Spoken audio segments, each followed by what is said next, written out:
Assalamualaikum warahmatullahi wabarakatuh.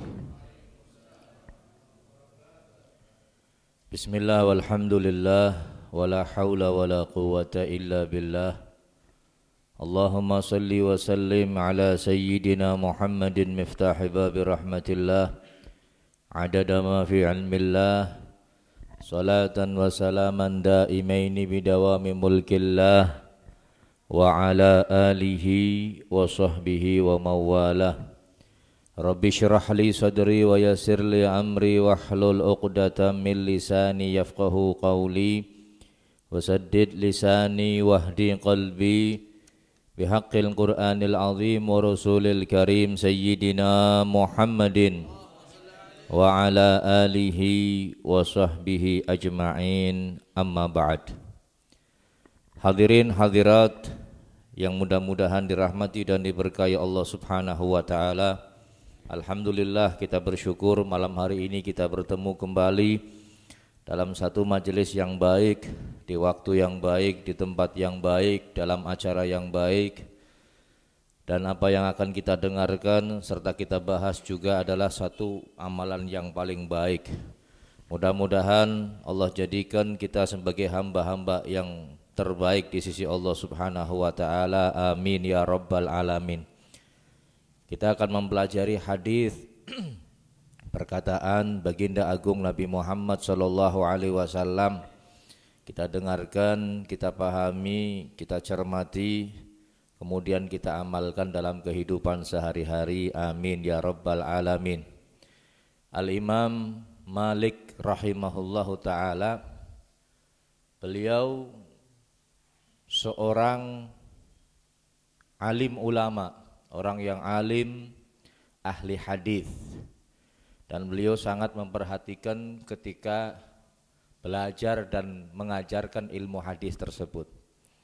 Ketika beliau akan mengajarkan hadis, maka beliau menggunakan pakaian yang sebaik-baiknya, pakai jubah, pakai imamah, pakai sorban, pakai rida.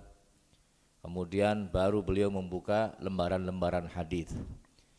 Dan beliau Al-Imam Malik paling enggak suka ketika beliau mengajar hadis, kemudian ada orang yang mendengarkan sibuk sendiri dengan kesibukannya. Terus nek wonten hadis dibacakan, ya, Imam Malik menginginkan semuanya diam, tawadhu, karena yang akan dibaca adalah perkataan manusia yang paling mulia yang diciptakan Allah Subhanahu wa taala. Saking hormatnya kepada Rasulullah sallallahu alaihi wasallam, Imam Malik ini tinggal di Madinah. Beliau kalau di dalam kota Madinah enggak berani naik kuda. Enggak berani dalam kota Madinah ini beliau menaiki kuda atau menaiki keledai atau tunggangan yang lain. Ketika ditanya kenapa melakukan hal yang demikian, beliau ini sangat menghormati Rasulullah. Beliau takut kalau ini telapak kudanya nempel di atas bekas jejaknya Rasulullah sallallahu alaihi wasallam. Kanjeng Nabi kan uripe nang Madinah, bolak-balik jalan kaki, beliau enggak ingin suul adab. Nah, suul adab ini adab yang buruk kepada Rasulullah sallallahu alaihi wasallam. Jadi kalau dalam kota Madinah beliau tuntun kudanya, beliau tuntun keledainya, enggak berani naik. Ini demi penghormatan kepada Rasulullah sallallahu alaihi wasallam. Nah, ini apa istilahnya, perbuatan yang kelihatannya sepele saja diperhatikan oleh Imam Malik. Apalagi ketika beliau membaca satu hadis atau mengajarkan satu hadis, maka beliau ini benar-benar apa istilahnya beradab, bertata krama, melihat yang berkata ini adalah Rasulullah sallallahu alaihi wasallam. Beliau pernah mengajarkan, membacakan beberapa hadis, maka dilihat oleh murid-muridnya mukanya ini merah, kemudian pucat, macam-macam sudah. Ini raut mukanya enggak seperti biasanya. Tapi beliau tetap teruskan mengajarkan hadis, baca hadis, enggak pengen diputus ini hadisnya. Selesai kemudian beliau perintahkan, tolong ente ke belakang, di balik baju saya ini ada apanya kok sakit sekali. dilihat ada beberapa kalajengking, bukan satu. Beberapa kalajengking ini sudah menyengat tubuh beliau, tapi beliau enggak berani memutus apa yang sedang beliau sampaikan, yaitu hadis Rasulullah sallallahu alaihi wasallam. Jadi beda adoh karo Habibmu. Habibmu lagi mulang ana coro mabur pe wedi. Ya apa maning kalajengking. Ini kalajengking nyengat di tubuhnya, dia diam saja terus meneruskan apa yang disampaikan. Enggak berani. Kenapa? Karena melihatnya ini yang dibaca adalah perkataan manusia suci baginda agung Nabi Muhammad sallallahu alaihi wasallam. Dan yang akan kita baca, yang akan kita dengarkan malam hari ini juga merupakan beberapa perkataan daripada Nabi kita Muhammad sallallahu alaihi wasallam. Mendengarnya saja sudah mendapatkan keutamaan. Apalagi memahami, mengamalkan, kemudian menyampaikan kepada orang lain. Maka Allah pun akan memberikan wajah kita wajah yang ceria. Artinya apa? Keberuntungan hidup di dunia maupun di akhirat. Amin ya rabbal alamin. Bismillahirrahmanirrahim. Al-haditsu sabi' wa sittun. Hadis yang ke-67. An Abi Hurairah radhiyallahu anhu qala Rasulullah sallallahu alaihi wa alihi wasallam. Dari sahabat Abu Hurairah radhiyallahu an berkata Rasulullah sallallahu alaihi wa alihi wasallam, dinarun anfaqtahu fi sabilillah. Satu dinar yang kau infakkan untuk sabilillah. Sabilillah ini macam-macam, bukan hanya perang saja, bukan hanya jihad saja, tapi sesuatu yang baik. Satu dinar yang kau infakkan yang kau infakkan di jalan Allah Subhanahu wa taala. Wa dinarun anfaqtahu fi raqabah. Dan satu dinar yang kau infakkan untuk membebaskan budak. Zaman sekarang sudah enggak ada budak. Wa dinarun tasaddaqta bihi ala miskin. Dan juga satu dinar yang kau infakkan, kau sodakohkan kepada orang-orang miskin. Wa dinarun anfaqtahu ala ahlik. Dan satu dinar yang kau infakkan untuk keluargamu, untuk istrimu. Rasulullah ini membandingkan satu dinar untuk sabilillah, satu dinar untuk membebaskan budak, satu dinar untuk orang miskin, satunya lagi satu dinar untuk keluargamu, untuk istrimu, untuk anak-anakmu. Maka dikatakan oleh Rasulullah, a'dhamuha ajran alladzi anfaqtahu ala ahlik. Maka di antara empat yang Rasulullah sebutkan, mana pahalanya yang paling besar? Mana pahalanya yang paling banyak? Beliau mengatakan alladzi anfaqtahu ala ahlik. Satu dinar yang kau berikan kepada keluargamu, yang kau berikan kepada istrimu, yang kau berikan kepada anak-anakmu. Ini pahalanya paling besar dibanding itu semua, dibanding tiga yang pertama. Ya.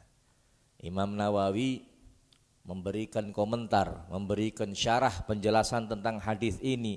Kenapa memberikan satu dinar kepada keluarga pahalanya lebih besar, pahalanya lebih banyak daripada untuk yang lain?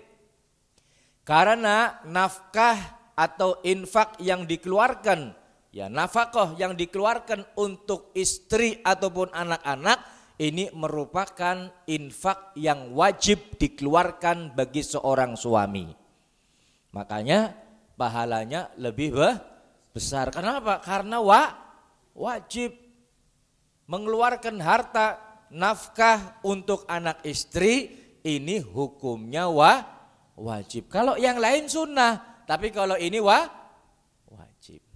Bayangkan panjenengan sering doa Rabbana atina fid dunya hasanah wa fil akhirati hasanah wa qina adzabannar. Rabbana atina, ya Allah, ya Tuhan kami, berilah kami kebaikan dunia, fid dunya hasanah, Ada ulama yang memberikan tafsir bahwa yang dimaksud kebaikan dunia itu adalah almar'atus solihah, perempuan-perempuan yang solehah. Loh bayangkan, terus nek wonten tiang likundonga robbana atina fid dunya hasanah, berarti orang itu sedang meminta perempuan yang solehah. Robbana atina fid dunya hasanah, fid dunya hasanah, ada yang mengartikan itu adalah perempuan yang soleh. Wa fil akhirati hasanah, dan di akhirat juga mendapatkan kebaikan. Fil akhirah hasanah, ulama tafsir ada yang mengartikan adalah bidadari surga. Bidadari surga. Wa qina adzabannar, adzabannar ini ada yang memberikan tafsir adalah wanita-wanita yang jelek. Wanita-wanita yang jelek. Maka minta dijauhkan dari perempuan-perempuan atau istri-istri yang jelek. Amin ya robbal alamin. Ya, ini makanya wanita yang solehah ya, ini menjadi permintaan setiap orang. Mudah-mudahan kaum wanita kita dijadikan oleh Allah menjadi wanita yang solehah. Amin ya robbal alamin. 1 dinar yang diinfakkan, diberikan kepada keluarga lebih baik daripada dinar yang diberikan untuk sabilillah, untuk raqabah, untuk miskin kepada keluarga. Kita sebagai suami ini wajib memberikan nafkah kepada beberapa orang. Dalam kitab fikih disebutkan asbabu wujubil nafaqah salasatun. Ada 3 sebab yang mana seseorang ini wajib memberikan nafkah. Yang pertama sebab pernikahan. Makanya ini yang pertama paling kuat kata ulama. Yang pertama ini paling kuat. Baik itu memberikan nafkah kepada istri, memberikan nafkah kepada anak, memberikan nafkah kepada orang tua, memberikan nafkah kepada apa istilahnya, keturunan ya. Jadi bisa anak, bisa cucu. Ini sebab pernikahan kita wajib memberikan kepada mereka. Yang kedua sebab qorobah, sebab adanya hubungan kekerabatan. Kakak, adik, paman, bibi, ponakan dan lain sebagainya, orang-orang dekat. Ini qorobah.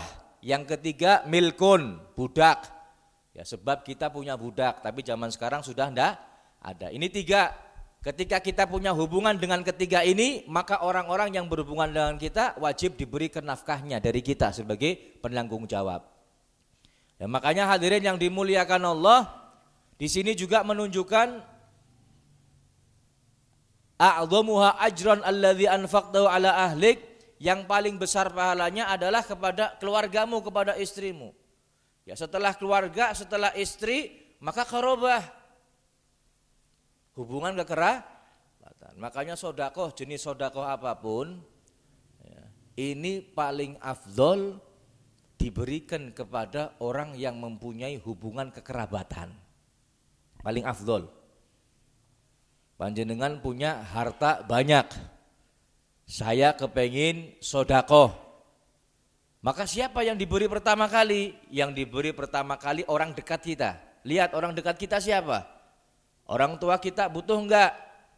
Ya, kemudian anak kita butuh enggak? Hubungan pernikahan sudah enggak ada, kekerabatan. Adik kakak kita butuh atau enggak? Paman kita butuh atau enggak? Bibi kita butuh atau enggak? Dilihat dulu yang dekat. Setelah keluarga sudah, tetangga. Tetangga. Yang paling dekat dulu, baru yang jauh. Paham ya? Nah, ini nafkah yang wajib diberikan kepada istri, makanya ini paling besar pahalanya. Setelah itu terserah yang paling dekat, yang paling dekat, yang paling dekat, sampai nanti yang terjauh.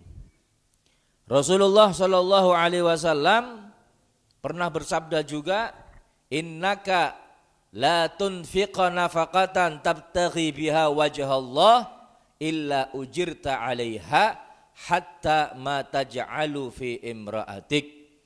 Kata Rasulullah sallallahu alaihi wasallam, sesungguhnya engkau Tidaklah kau memberikan satu nafkah, yang mana dengan nafkah yang kau berikan itu kamu berharap pahala di sisi Allah Subhanahu wa taala, illa ajirta 'alaiha, kecuali kamu akan mendapatkan ganjaran, mendapatkan pahala yang besar, hatta ma taj'al fi imra'atik, sehingga kau berikan makanan, kau jadikan itu sedekah untuk istrimu, untuk keluargamu, untuk istrimu, maka yang kau berikan apabila diniatkan untuk apa? Mendapatkan keridhaan Allah, mendapatkan pahala dari Allah Subhanahu wa taala, maka kau akan mendapatkan ganjarannya.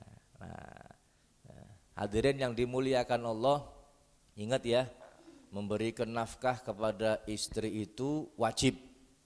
Cuman tidak ada masalah ketika istri ini membantu suaminya untuk apa? Untuk mencari nafkah, nggak ada masalah. Tapi nggak wajib.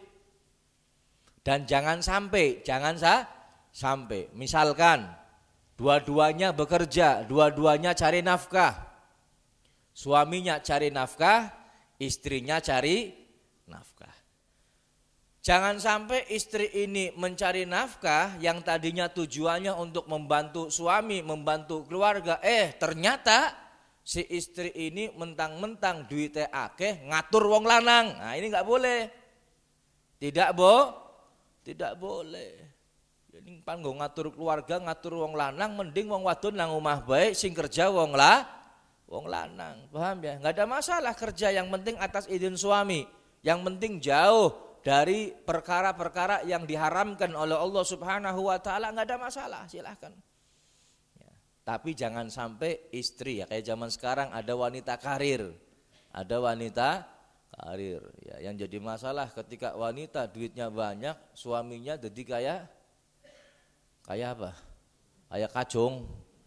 Naudzubillahi min dzalik, lanangnya jadi kayak kacung. Memang betul hadirin yang dimuliakan Allah, istri enggak wajib untuk nyuci bajunya suami. Wong wadon, kelambine wong lanang enggak wajib dicuci sama istri, enggak wajib. Masakan enggak wajib dimasakkan sama istri, enggak wajib. Orang masak orang apa-apa. Si bisa nih Beb. Ya memang itu bukan kewajiban istri, cuman kalau istri melakukan ini pahalanya luar biasa. Niki alhamdulillah kita di Indonesia punya adat nih wong wadon iki biasanya nyekel urusan rumah tangga, ngene mboten? Sing masak wong wadon. Sing ngumbahi piring wong wadon, sing ngumbahi klambi, sing ngepel omah, sing nyapu omah wong wadon. Enggak wajib itu. Enggak wajib. Orang wajib temenan, cuman kalau dilakukan pahalanya luar biasa. Wah, jare Habib orang wajibnya mesti ora pan masak maning ya panjenengan salah. Kita ngomong masalah hukum, ini ngomong masalah hukum. Tugasnya istri hanya taat sama suami. Cuci baju ini bukan apa istilahnya, bukan kewajiban. Tapi kalau istri niatnya saya membantu suami beresin rumah, bantu suami masak, ini ganjarannya luar biasa. Mulane wong wadon sebenarnya paling mudah untuk masuk ke dalam surga Allah Subhanahu wa taala. Zaman Nabi ada wanita yang iri dengan kaum pria. Ya Rasulullah, mereka suami-suami kita, suami-suami kami berperang di jalan Allah, pahalanya luar biasa. Mereka ikut perang, pahalanya luar biasa. Lah kami kaum wanita nggak bisa perang, disuruhnya di rumah. Bagaimana ini kita bisa dapat pahala seperti pahalanya kaum laki-laki? Apa jawabannya Kanjeng Nabi? Tugasnya cuma satu, taat sama suami. Taat sama suami pahalanya sama seperti orang laki-laki berperang di jalan Allah Subhanahu wa taala. Sahabat Umar pernah ribut karo wadone, istrinya. Bukan ribut, sahabat Umarnya di paido. Wah, dionek-onek nanteng bersih. Sampai-sampai ada orang yang mau lapor, mau wadul, mau curhat, mau sharing tentang permasalahan keluarganya. Delengna niki wong sing man wadul masalah bojone sing galak. Barang maring umai presiden, ke rumahnya Umar bin Khattab, seorang presiden saat itu, sahabat Umar sedang dimarahi sama istrinya. Wah, lagi maidun teng bersih wis. Wah, kon lanang apa wis bawa kapal boleh kayak gue lah, cara bahasa Tegal. Akhirnya ini laki-laki yang mau laporan balik lagi, dipanggil sama sahabat Umar, "Hei fulan ta'al, kamu kemari.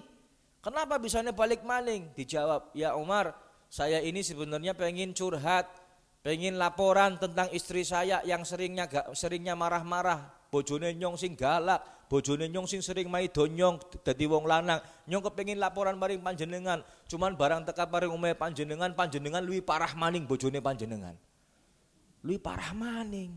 Isi mending bojone nyong." Apa sahabat Umar marah? Enggak, sahabat Umar enggak marah. Ketika ditanya, "Kenapa kau demikian?" Orang jawab, "Bojone kon ngamuk-ngamuk," kon orang jawab.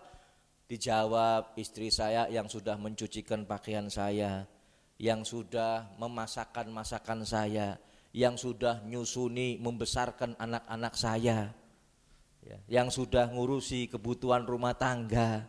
Jadi kesalahan istri saya, kue ngamuk-ngamuk galak-galak, tak anggap PB kaleng rombeng wis, tak anggap radio bodol. Ya, dia sudah banyak jasanya untuk saya, maka yang seperti itu ndak saya anggap." Ya, mulane bojone sampean lagi ngamuk ditinggal lu ngabae metu sing omah jalan-jalan kok balik maning. Ya gitu.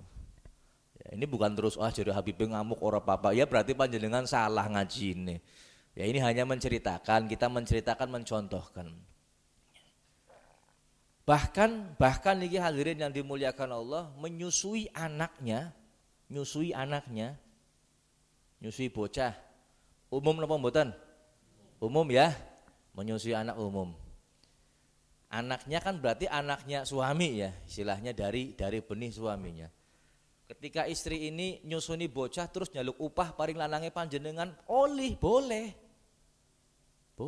Mas, nyong mau nyusuni anaknya sampean, padahal anaknya dheweke juga. Nyong mau nyusuni anaknya sampean sadina ping 5. Sing sesusunan tak regane 20.000, ping 5 1.000 meneh duite. Enggak apa-apa. Ya cuman ya ora pantes nang kene dijaluk duit, masa nyusuni njaluk duit kan gitu. Ini seperti ini, makanya hadirin yang dimuliakan Allah, ketika seorang suami memberikan nafkah kepada istri, menginfakkan hartanya untuk istri, itu kalau diniatkan untuk mencari ridha Allah, maka akan diberikan pahala dari Allah Subhanahu wa taala. Kita teruskan ini hadis ini sampai hadis yang ke-70, ini saling berkaitan. Al haditsu tsamin wa sittun, hadis yang ke-68. An Abi Mas'ud Al-Badri radhiyallahu anhu, 'anin Nabi sallallahu alaihi wa alihi wasallam qala idza anfaqa ar-rajul ala ahlihi nafaqatan yahtasibuha fahiya lahu shadaqah. Muttafaqun alaih. Dari Abu Mas'ud Al-Badri radhiyallahu anhu, dari Nabi sallallahu alaihi wasallam, beliau bersabda, apabila seorang laki-laki menginfakkan kepada keluarganya nafaqatan, satu nafkah, menginfakkan kepada keluarganya satu nafkah, yahtasibuha, yang dia ini berharap pahala ketika ngasih. Saya ngasih istri saya niatkan mudah-mudahan saya dapat pahala dari Allah. Dia berharap pahala darinya, fahiyalahu shadaqah, maka itu yang diberikan kepada istri walaupun wajib, ini dapat pahala sedekah dari Allah Subhanahu wa taala. Paham ya? Jadi apa yang kita berikan itu mendapatkan pahala dari Allah Subhanahu wa taala. Bahkan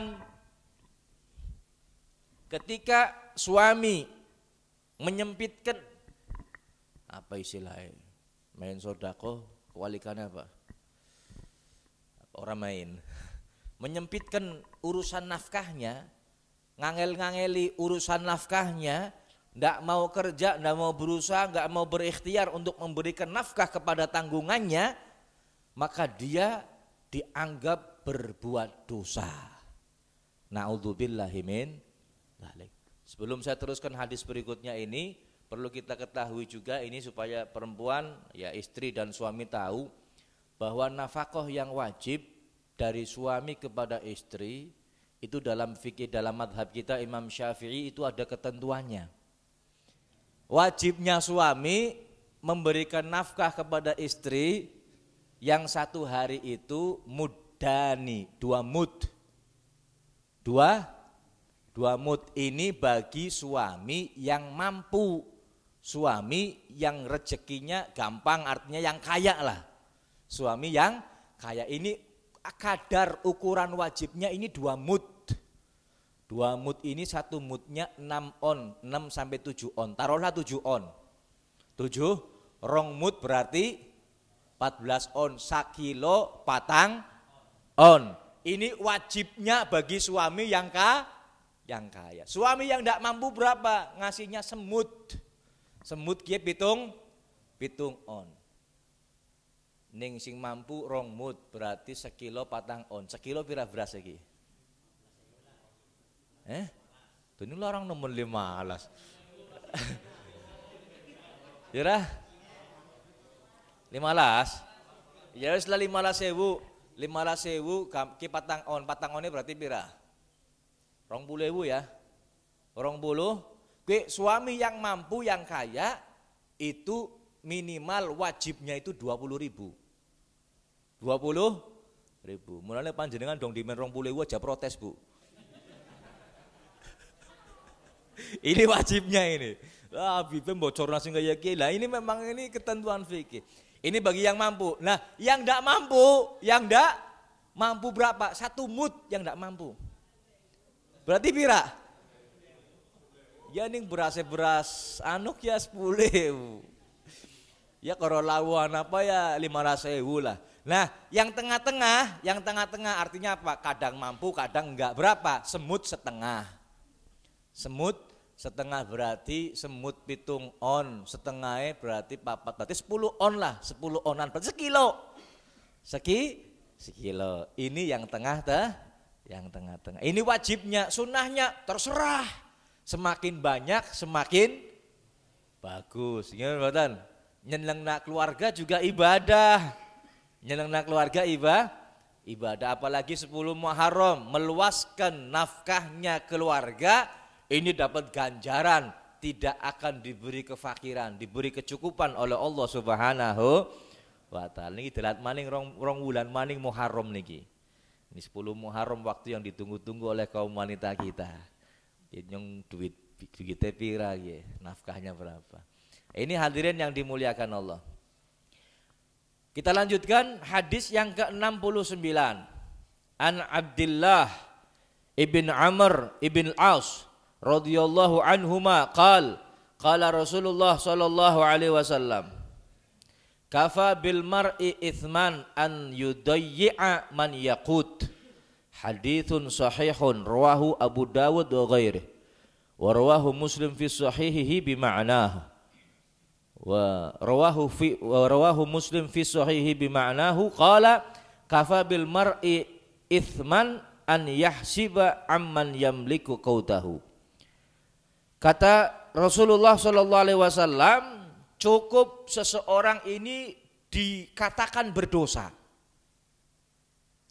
Orang ini cukup dikatakan berdosa yang mana dia ini menyempitkan, tidak memberikan nafkah orang-orang yang menjadi tanggungannya. Atau dalam hadis yang lain dia itu menahan, tidak memberikan nafkah orang-orang yang menjadi tanggungannya. Ini dosa ini. Suami yang nggak ngasih nafkah, padahal dia bisa berusaha, bisa cari nafkah, kemudian nggak cari nafkah, dia ini menahan, atau dia cari nafkah punya uang menahan, nggak ngasih nafkah kepada anak istrinya, kepada keluarganya atau orang yang ditanggungnya, termasuk orang yang ditanggungnya ini, makhluk yang ditanggungnya ini piaraan, manuk, iwak, ayam, kucing, wedus, sapi. Ini tanggungannya, nggak dikasih nafkah, nggak dikasih makan, ya dosa ini, dosa.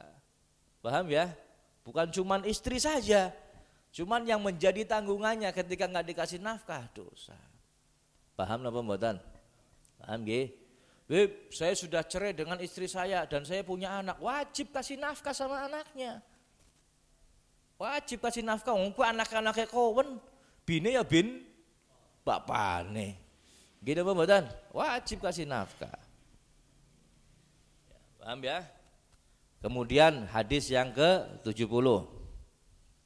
An Abi Hurairah radhiyallahu anhu anna Nabiy sallallahu alaihi wasallam qala, dari Abu Hurairah bahwasanya Nabi Muhammad SAW bersabda, "Ma min yaumin yusbihul ibad fihi illa malakani yanzilani fayaqulu ahaduhuma Allahumma a'ti munfiqan khalafa wa yaqulul akhar Allahumma a'ti mumsikan talafa." Muttafaqun alaih. Ini hadis berhubungan nih.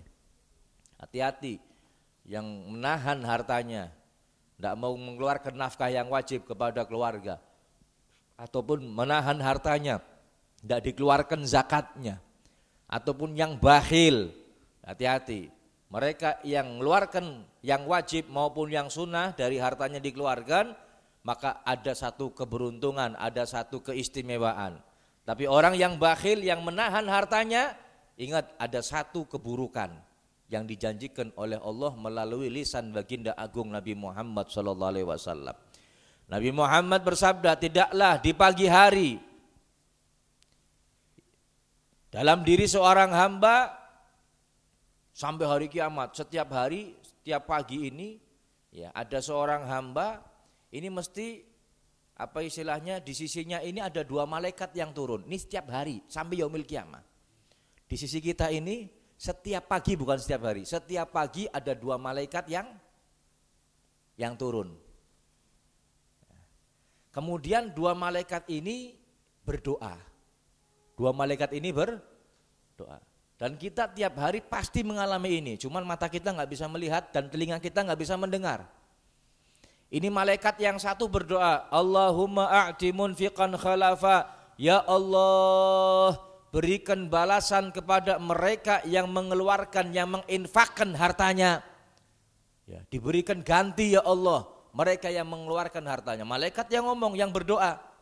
Siapa yang mengeluarkan hartanya, baik yang wajib kepada istrinya nafkah ataupun yang sunnah, dari segi apapun dia keluarkan untuk sedekah, maka didoakan malaikat, ya Allah, berilah mereka yang mengeluarkan harta itu ganti.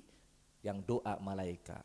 Makanya orang yang mengeluarkan harta untuk jalan yang baik atau jalan yang ditetapkan, yang diatur oleh syariat kita, ini mendapatkan bantuan doa dari malaikat-malaikat Allah Subhanahu wa ta'ala. Sebaliknya malaikat satunya lagi doa, ya Allah, Allahumma a'ti mumsikan talafa.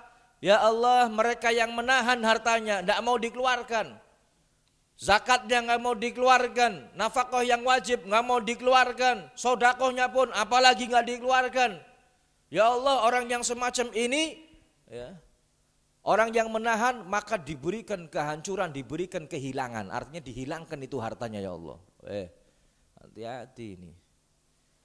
Hati-hati. Jadi kalau kita mengeluarkan, insya Allah diberi keberkahan oleh Allah Subhanahu wa ta'ala. Gak ada sejarahnya hadirin yang dimuliakan Allah, orang yang sedekah terus melarat itu gak ada. Ya, kalau hartanya benar-benar harta yang halal, ketika dikeluarkan untuk sedekah, gak ada ceritanya itu melarat, gak ada. Pasti akan diganti oleh Allah Subhanahu wa ta'ala, minimal akan diberi keberkahan dari sisa-sisa hartanya yang dia miliki, akan diberi keberkahan oleh Allah Subhanahu wa ta'ala. Ya, dan ini bukan kita pribadi yang membuktikan, hampir semua orang yang benar-benar mukhlis, hartanya halal, kemudian diberikan, diganti sama Allah Subhanahu wa ta'ala. Apa? Mana qasamalun min sedekah. Ini hadis yang paling saya suka nih. Mana qasamalun min sedekah bal yasdad bal yasdad bal yasdad. Tidak akan berkurang harta yang dikeluarkan untuk sedekah kecuali bertambah, bertambah, bertambah. Allahumma amin. Mudah-mudahan kulolan panjenengan diparingi taufik sehingga tidak gegem tangannya kayak tisen, ya, tapi buka dalam artian kita ahli sedekah, baik sedekah yang wajib maupun sedekah yang sunnah. Kalau yang wajib memang harus, kita lakukan. Cuman memang yang paling berat ini sedekah yang sunnah. Sedekah yang sunnah ini berat. Kalau wajib jelas nafkah harus, anak-anak nafkah makan harus kita beri, ya. Cuman yang sunnah ini yang terkadang berat, ya. Mudah-mudahan bisa kita keluarkan, ya. Dan sedekah ini yang sunnah ini yang dibutuhkan keikhlasan yang ekstra. Kalau wajib tah ikhlas, orang ikhlas kudu ditokna. Gini mboten. Ikhlas atau enggak ikhlas harus dikeluarkan. Ya, mudah-mudahan Allah berikan keberkahan dalam harta kita, dan mudah-mudahan niki sebulan depan sudah masuk Dzulhijjah. Ya, mudah-mudahan ning memang panjenengan orang mangkat kaji, mudah-mudahan bisa melaksanakan ibadah kurban. Ya, dikasih rezeki yang melimpah, yang halal, yang barokah, tapi syaratnya kurban. Ora kurban ora tak tongakna. Amin ya rabbal alamin. Insyaallah di Masjid Zainal Fajri pengurus menetapkan tanggal 10 Dzulhijjah, dan nanti di Majelis Ta'lim wa Dzikir Nurul Qulub tanggal 11-nya, sehari setelahnya. Mudah-mudahan berjalan dengan lancar. Amin. Ya, sujud tilawah. Sujud tilawah ini sujud yang disunahkan karena membaca ayat-ayat sajadah. Ayat-ayat sajadah. Ayat sajadah dalam Al-Quran itu ada 13 atau 14 ayat. Ada yang mengatakan 15 ayat. Ya, cuman di kita ini 14 ayat. Perhatikan, kalau mau dicatat. Yang pertama surat Al-A'raf ayat 206. Kemudian surat Ar-Ra'du ayat 15. Kemudian surat An-Nahl ayat 49. Kemudian surat Maryam ayat 58. Kemudian surat Hajj. Surat Hajj ada 2 ayat. Yang pertama ayat ke-18 dan ayat yang ke-77. Ya, sudah 6 ini. Kemudian surat As-Sajdah. Surat As-Sajdah itu ada di ayat yang ke-15. Kemudian surat Al-Furqan ada di ayat yang ke-60. Kemudian surat An-Naml ada di ayat yang ke-26. Ada surat Fusilat di ayat yang ke-38. Kemudian surat An-Najm ayat yang ke-62. Kemudian surat Al-Insyiqaq ada di ayat 21.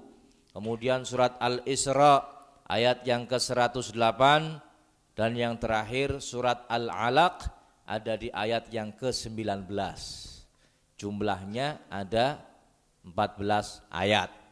Ada yang menambahkan lagi satu surat Shad ayat 24. Cuman bagi kita yang diajarkan sama guru-guru kita, surat Shad ayat 24 ini bukan sujud tilawah, tapi nanti masuknya sujud syukur. Sujud syukur. Nanti akan kita bahas juga sujud syukur. Disunahkan sujud tilawah bagi pembacanya.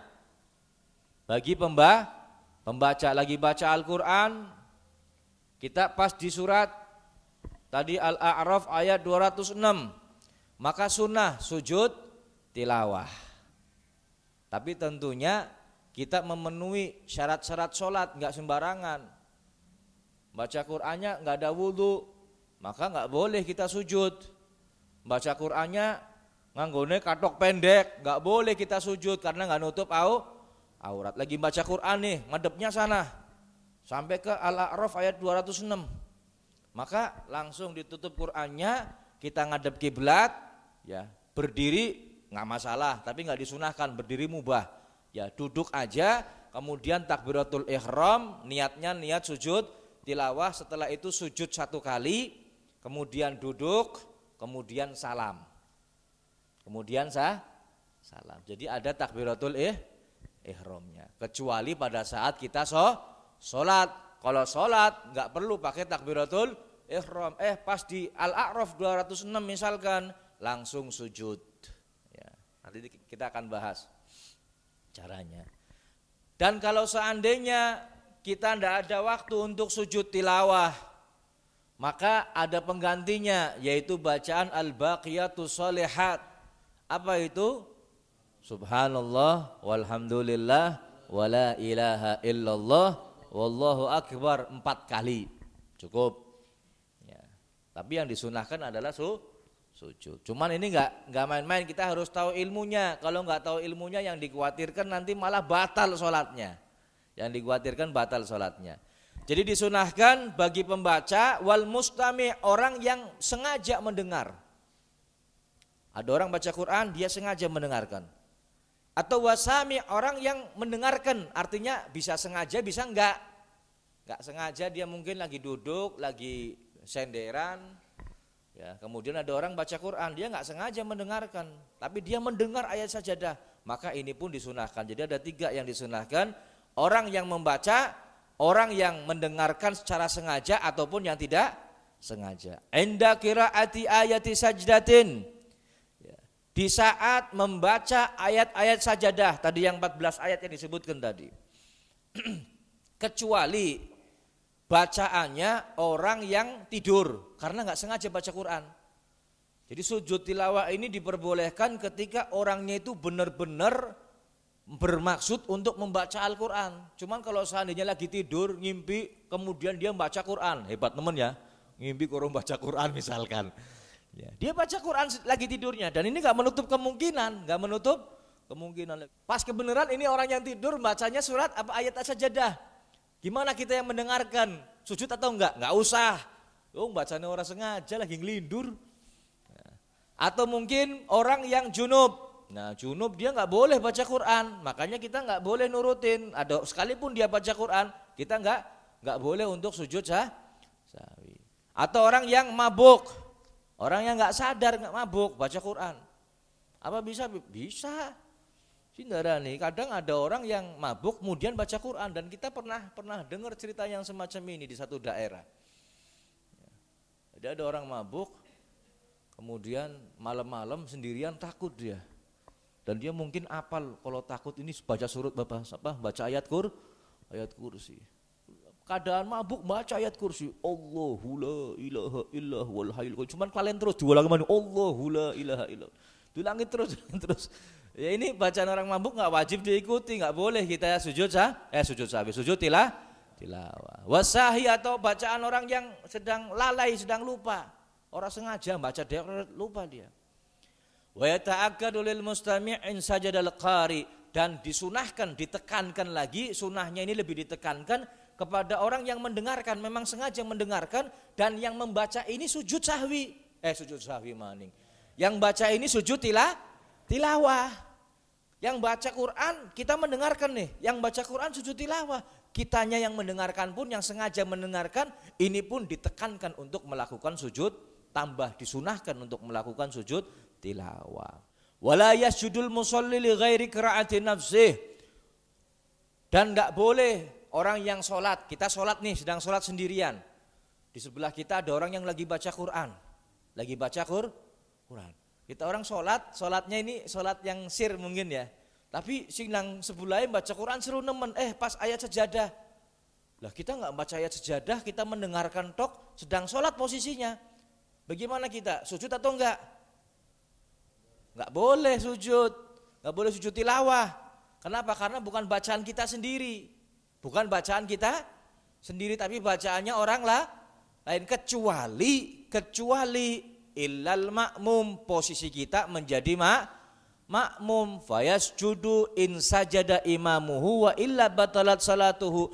Kalau imamnya sujud tilawah, makmum juga harus sujud tilawah. Kalau seandainya kita tidak sujud tilawah, batal sholat kita.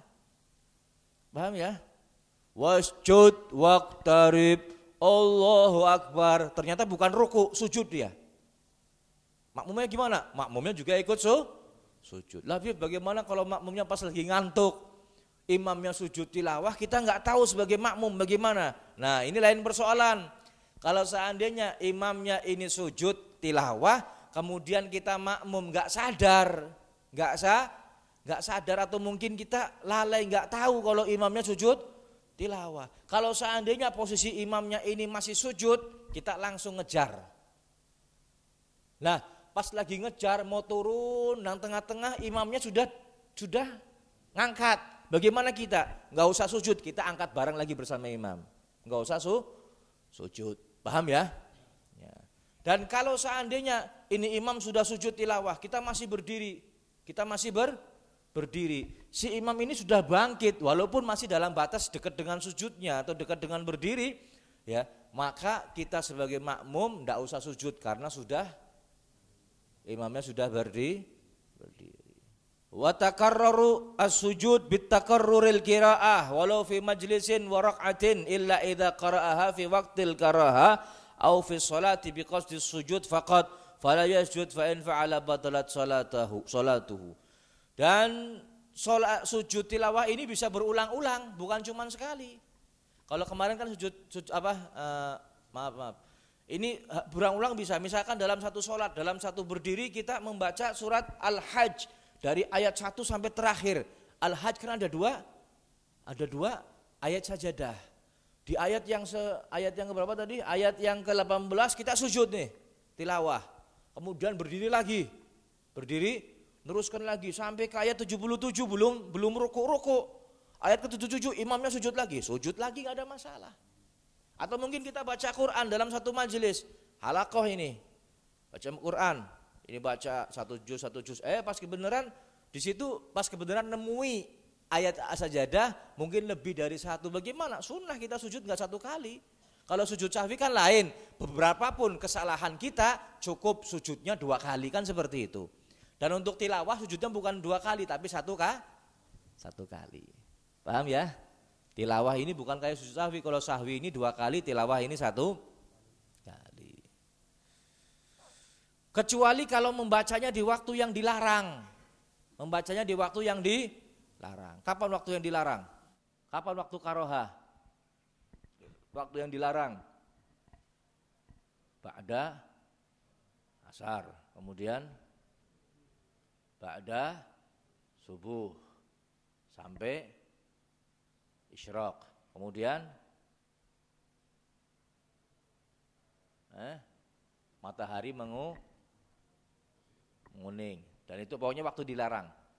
Atau dalam sholat, because di sujud faqat, wah saya mau baca ayat sajadah, saya membuktikan sama orang-orang sini di masjid sini bahwa ada sunnah yang namanya sujud tilawah.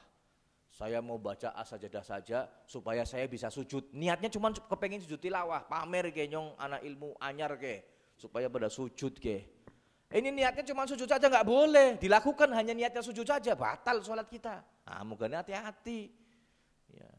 Kalau niatnya hanya supaya sujud tilawah saja, supaya wong makmum pada bingung, supaya pada takon ke bahwa nyong pinter wis ngaji ke nang Zainal Fajri, balik paring rumah ngo subuh nyong membaca surat as-sajadah ayat 15 nyong man sujud tilawah, ndak pada takon. Niatnya cuman untuk sujud saja. Ini bahaya ini. Ya, enggak boleh. Jadi sujud tilawah ini juga punya rukun yang harus dilaksanakan. Kalau enggak dilaksanakan maka enggak sah sujud tilawahnya. Kita bahas ini, rukun ini ya, berlaku di luar sholat ketika kita mendengar ada orang baca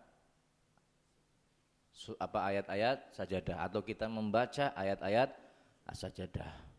Harus dipenuhi ini rukun-rukunnya. Ya. Ini di luar sholat ya, kita bahas di luar sholat. Yang pertama ketika mau melakukan sujud tilawah ini niat.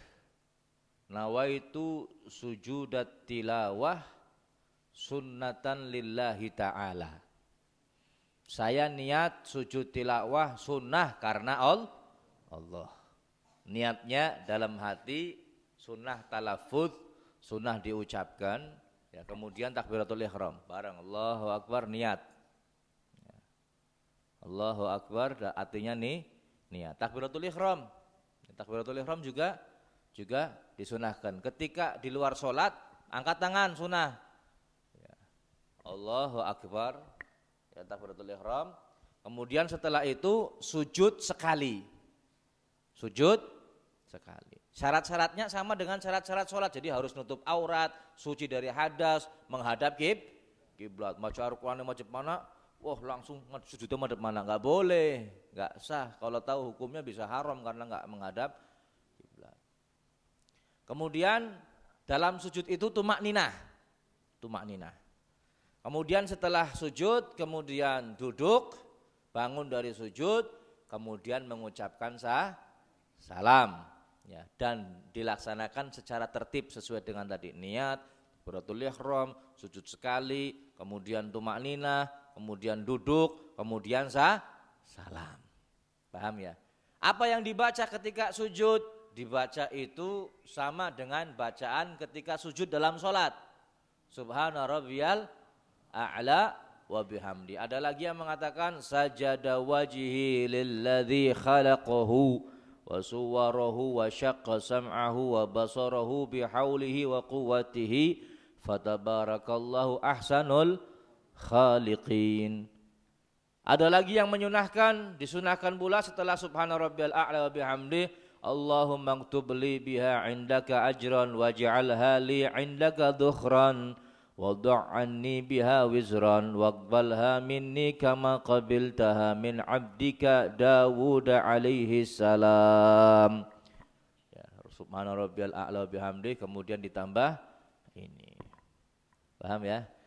Dan perlu diketahui hadirin yang dimuliakan Allah, rukunnya sujud tilawah dengan rukunnya sujud syukur itu sama. Sebabnya lain tapi rukunnya sama. Jadi sujud syukur itu bukan langsung sujud saja, bukan.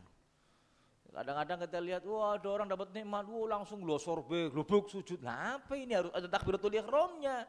Takbiratul ihram ada niatnya, suci dari hadas dan sebagainya, jadi nggak bisa asal-asalan, sebab ini ibadah. Paham ya? Orang memberi zakat itu afdolnya kepada siapa? Kalau memang ada kerabat yang membutuhkan, artinya gini, zakat kan 8 golongan, fakir, miskin, amil, gharim, sabilillah, lagi musafir, ibnu sabil satunya, duanya, mu'alaf, satu lagi,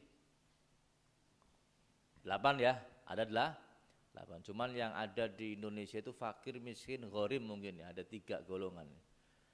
Kalau kita menjumpai keluarga kita fakir, orang lain ada yang fakir lagi, mana yang kita kasih? Keluarga kita yang dekat dulu. Yang dekat dulu, yang jelas bukan tanggungan nafkah kita. Kalau tanggungan nafkah kita, justru kita mengeluarkan zakat atas nama dirinya. Ya, paham ya? Orang tua ataupun anak misalkan ya, dia tanggungan kita mengeluarkan atas nama anak kita yang mengeluarkan, bukan ngasih zakat. Ya, bukan uang. Nah, ini kalau ada 2 misalkan, satu ini fakir miskin dari orang lain, satu fakir miskin dari keluarga kita, dari kerabat kita, mana yang didahulukan? Dari kerabat kita, minal akrobin, yang paling dekat yang kita kasih. Yang paling dekat yang kita kasih. Kecuali yang satu masih mending, keluarga kita mending nih, dan bahkan dia nggak berhak untuk terima zakat. Satunya berhak, ya yang berhak yang kita kasih. Kecuali sama-sama fakirnya. Wah, keadaannya, kedudukannya sama, kerabat saya ini juga fakir, orang lain juga fakir. Ya maka mana yang didahulukan? Ya yang paling dekat. Minal akrobin, kerabat kita yang paling dekat. Dan kalau kita ngasih orang tua, yang paling afdol itu apa? Diniatkan sedekah, nggak ada masalah, sedekah sunnah atau hadiah, atau diniatkan untuk nyenengkan hati orang tua, nggak ada masalah. Saya ngasih niatnya idkhalus surur, memberikan kebahagiaan ya, sebagai tanda rasa berbakti saya sama orang tua, afdol.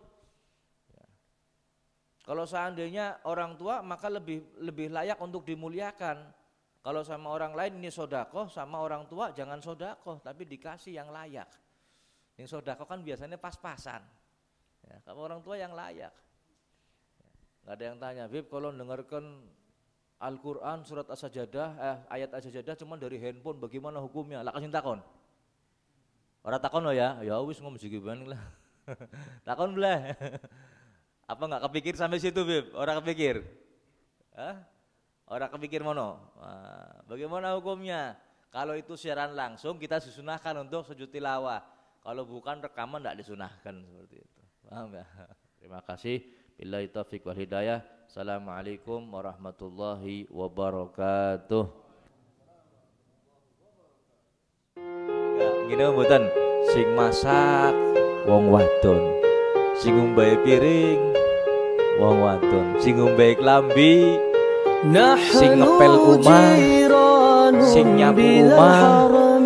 Gak wajib itu, gak wajib.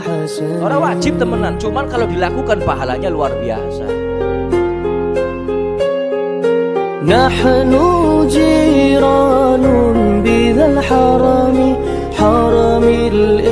الحسن والحسن